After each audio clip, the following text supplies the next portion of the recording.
بسم اللہ الرحمن الرحیم۔ شروع کرتے ہیں اللہ کے نام سے جو بڑا مہربان نہایت رحم والا ہے۔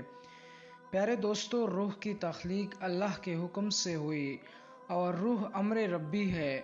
جس طرح دنیا میں انسانی جسم کا لباس کپڑے ہے، اسی طرح اللہ نے روح کا لباس انسانی جسم کو بنایا ہے۔ اسی وجہ سے جب جسم سے روح نکل جاتی ہے تو جسم بیکار ہو جاتا ہے۔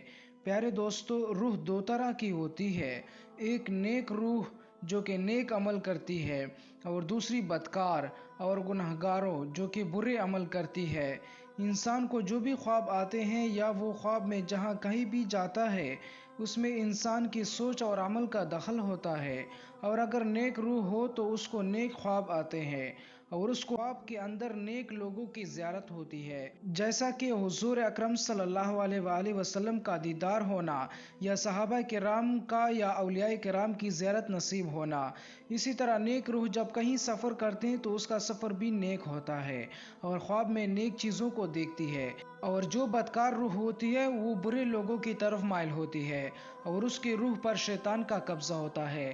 ایسے لوگوں کو جو خواب آتے ہیں وہ شیطانی ہوتے ہیں اور ایسے لوگوں کے خواب قابل قبول نہیں ہوتے۔ پیارے دوستو، جب انسان سو جاتا ہے تو اس کی روح جسم سے نکل جاتی ہے اور سیر کرتی رہتی ہے، لیکن اس کا تعلق جسم سے نہیں ٹوٹتا، اس کا تعلق جسم سے باقی رہتا ہے۔ روح بہت طاقتور ہوتی ہے۔ اگر یہ روح اللہ تعالیٰ کی عبادت اور اس کے ذکر کے ذریعے اس کا قرب حاصل کرے تو روح کے پاس اتنی طاقت ہوتی ہے کہ وہ اپنی جسم کو جہاں چاہے اجرا کر لے جا سکتی ہے، اور یہ معاملہ انسان کی پاکیزگی اور نیک اعمال پر منحصر ہے۔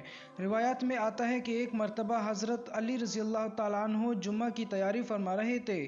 جو ہی خطبہ شروع ہوا تو حضرت علی رضی اللہ تعالیٰ عنہ نے روح کے بارے میں بیان کرنا شروع کیا، تو اسی دوران ایک شخص کھڑا ہوا اور آپ رضی اللہ تعالیٰ عنہ سے پوچھنے لگا کہ اے علی مرتضیٰ شیر خدا رضی اللہ تعالیٰ عنہ، جب انسان سو جاتا ہے تو انسان کی روح کہاں چلی جاتی ہے؟ کیا روح جسم سے جدا ہو جاتی ہے؟ تو حضرت علی رضی اللہ تعالیٰ عنہ نے ارشاد فرمایا، یہ تمہارے جسم اور ہر انسان کے جسم میں جو روح اللہ تعالیٰ نے ڈالی ہے یہ تین حصوں میں تقسیم ہے۔ روح کا پہلا حصہ انسان کے جسم میں ہی رہتا ہے اور روح کا دوسرا حصہ انسان کے وجود سے باہر ہے، یعنی عالم برزخ میں اس کو دیکھ رہا ہوتا ہے، اور روح کا تیسرا حصہ انسانی جسم میں سے اس وقت جدا ہوتا ہے جب انسان سو جاتا ہے۔ اگر انسان نیک اور اللہ تعالیٰ کا فرمان بردار ہو تو اس کی روح ایک ایسے عالم میں چلی جاتی ہے جہاں اللہ تعالیٰ نے جنات اور انسانوں کے مابین ایک راستہ بنایا ہے۔ یہ نیک روح جب اس مقام پر پہنچتی ہے تو اس وقت انسان کو خواب آنے لگتے ہیں۔ وہاں یہ نیک روح سب کچھ دیکھتی ہے جو آگے دنیا میں ہونے والا ہوتا ہے، اور اگر انسان گناہگار اور اللہ تعالیٰ کا نافرمان ہو تو ایسے انسان کی روح اس کے جسم میں ہی قید ہوتی ہے، اور ایسے انسان کو خواب میں نیک روح کی طرح کچھ نظر نہیں آتا۔ اور اگر انسان نیک اور اللہ تعالیٰ کا فرمان بردار ہوتا ہے تو اللہ تعالیٰ ایسے انسان کو ایک خاص قسم کا علم عطا فرماتا ہے، اور اس کے جسم کے اندر ایسی طاقت ہوتی ہے کہ اگر انسان جب چاہے جہاں چاہے وہاں پر جا سکتا ہے۔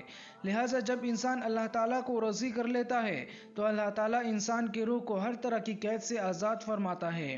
اس وقت اس کو ایک خاص علم عطا فرماتا ہے جس کے ذریعے یہ جہاں چاہے وہیں جا سکتا ہے۔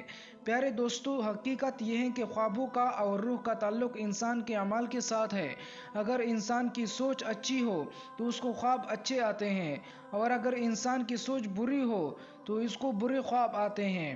آخر میں اللہ تعالیٰ سے دعا ہے کہ اللہ تعالیٰ ہمیں نیک اعمال کرنے کی توفیق عطا فرمائے اور حضور کریم صلی اللہ علیہ وآلہ وسلم کے بتائے ہوئے راستے پر چلنے کی توفیق عطا فرمائے۔